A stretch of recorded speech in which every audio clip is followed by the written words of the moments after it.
Welcome to Telugu one news. నేను Mahalakshmi. BRS పనైపోయినట్లేనా? సీనియర్ల వలసల సంకేతం అదేనా?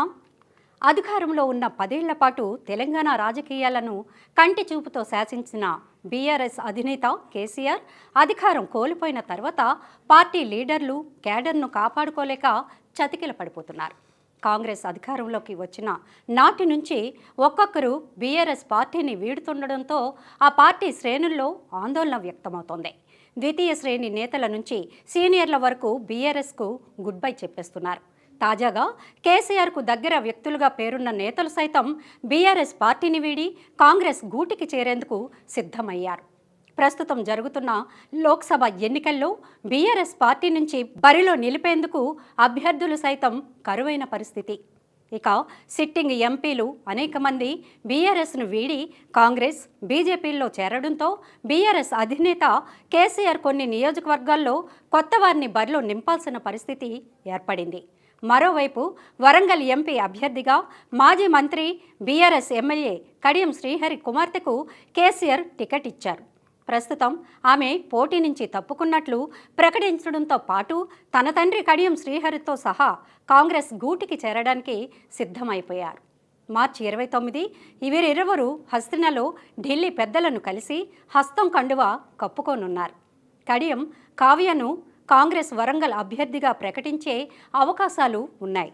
అలాగే కేసీఆర్కు అత్యంత సన్నిహితుడిగా గుర్తింపు పొందిన కె కేశవరావు సైతం బీఆర్ఎస్ పార్టీకి గుడ్ బై చెప్పేసేందుకు రెడీ అయిపోయారు. రేవంత్ రెడ్డి తెలంగాణ సీఎంగా బాధ్యతలు చేపట్టిన నాటి నుంచి బీఆర్ఎస్ 10 ఏళ్ల పాలనలో జరిగిన అవినీతి అక్రమాలపై గురిపెట్టారు. కాళేశ్వరం ప్రాజెక్టులో అవినీతి, గొర్రెల పంపిణీ పథకంలో సహా పలు పథకాల్లో అక్రమాలను వెలుగులోకి తీసుకొస్తున్నారు. ముఖ్యంగా ఫోన్ ట్యాపింగ్ వ్యవహారం తెలంగాణ రాష్ట్ర రాజకీయాలను కుదిపేస్తోంది.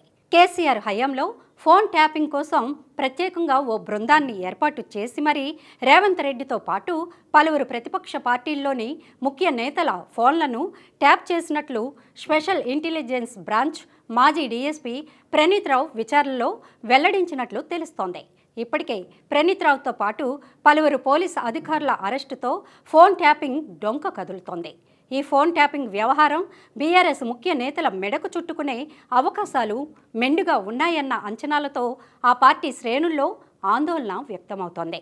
దాంతో బీఆర్ఎస్ పార్టీలో కొనసాగితే రాజకీయ మనుగడ కష్టమని భావిస్తున్న కొందరు ముఖ్య నేతలు కాంగ్రెస్ పార్టీలో చేరేందుకు సిద్ధమవుతున్నారు. నేతలు పార్టీ మారకుండా కేసీఆర్, కేటీఆర్లు ప్రయత్నాలు చేస్తున్నా ఫలితం కనిపించడం లేదు. ప్రస్తుతం జరిగే పార్లమెంటు ఎన్నికల్లో బీఆర్ఎస్ పార్టీ కనీస స్థానాల్లో కూడా విజయం సాధించడం అనుమానంగానే కనిపిస్తోందని పరిశీలకులు విశ్లేషిస్తున్నారు. అంతేకాకుండా పార్టీ నుంచి వలసలు కూడా రానున్న రోజుల్లో మరింతగా పెరిగే అవకాశాలు కూడా కనిపిస్తున్నాయంటున్నారు. ముఖ్యంగా లోక్సభ ఎన్నికల వేళ బీఆర్ఎస్ సీనియర్ నేతలుగా కేసీఆర్కు సన్నిహితులుగా పేరొందిన కె కేశవరావు, కడియం శ్రీహరి లాంటి వారు పార్టీని వీడేందుకు సిద్ధమయ్యారన్న వార్తలతో బీఆర్ఎస్ శ్రేణుల్లో ఆందోళన వ్యక్తమవుతోంది. వరంగల్ లోక్సభ నుంచి బీఆర్ఎస్ అభ్యర్థిగా కడియం శ్రీహరి కుమార్తె కావ్యకు కేసీఆర్ టికెట్ ఇచ్చారు. ఇటీవల ఆమె కేసీఆర్ను కలిసి ఆశీర్వాదం సైతం తీసుకున్నారు. కానీ అనూహ్యంగా ఆమె పోటీ నుంచి విరమించుకుంటున్నానని లేఖ విడుదల చేయడం బీఆర్ఎస్ శ్రేణులను అయోమయానికి గురిచేస్తోంది. బీఆర్ఎస్పై అవినీతి, భూ కబ్జాలు, ఫోన్ ట్యాపింగ్ ఆరోపణల నేపథ్యంలో పోటీ నుండి తప్పుకున్నట్లు కావ్య తన లేఖలో వివరించారు. జిల్లాలో నాయకుల మధ్య సమన్వయం లేకపోవడంతో పార్టీకి తీవ్ర నష్టం జరుగుతుందని ఆ లేఖలో ప్రస్తావించారు. ఇలాంటి పరిస్థితుల్లో పోటీ నుంచి విరమించుకుంటున్నట్లు ఆ లేఖలో పేర్కొన్నారు. అయితే కడియం శ్రీహరి, కడియం కావ్య ఇద్దరు కాంగ్రెస్లో చేరే అవకాశాలు ఉన్నట్లు తెలుస్తోంది.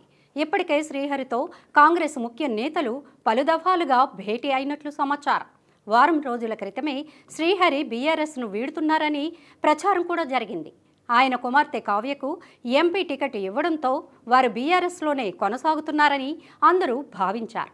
కానీ ఊహించని రీతిలో కావ్య పోటీ నుంచి తప్పుకున్నట్లు ప్రకటించడం రాష్ట్ర రాజకీయాల్లో చర్చనీయాంశంగా మారిపోయింది. అయితే ఆమె కాంగ్రెస్ ఎంపీ అభ్యర్థిగా బరిలోకి దిగనున్నారని వార్తలు వస్తున్నాయి. బీఆర్ఎస్ సీనియర్ నేత కె కేశవరావు సైతం బీఆర్ఎస్కు గుడ్ బై చెప్పేందుకు సిద్ధమయ్యారు.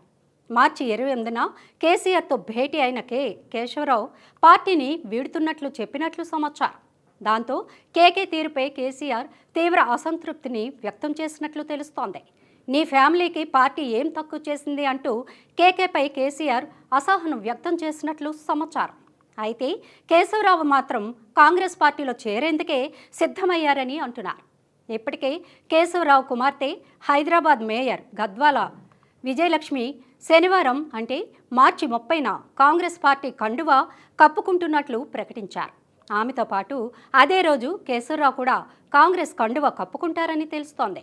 కేశవరావుతో పాటు ఇంద్రకరణ్ రెడ్డి మరికొందరు బీఆర్ఎస్ నేతలు కాంగ్రెస్ గూటికి చేరనున్నట్లు సమాచారం. మొత్తానికి అధికారం కోల్పోయిన కొద్ది నెలల్లోనే బీఆర్ఎస్ పార్టీని వీడుతున్న నేతల సంఖ్య రోజురోజుకు పెరుగుతుండడంతో బీఆర్ఎస్ ఖాళీ అయ్యేందుకు ఎక్కువ కాలం పట్టదని అంటున్నారు.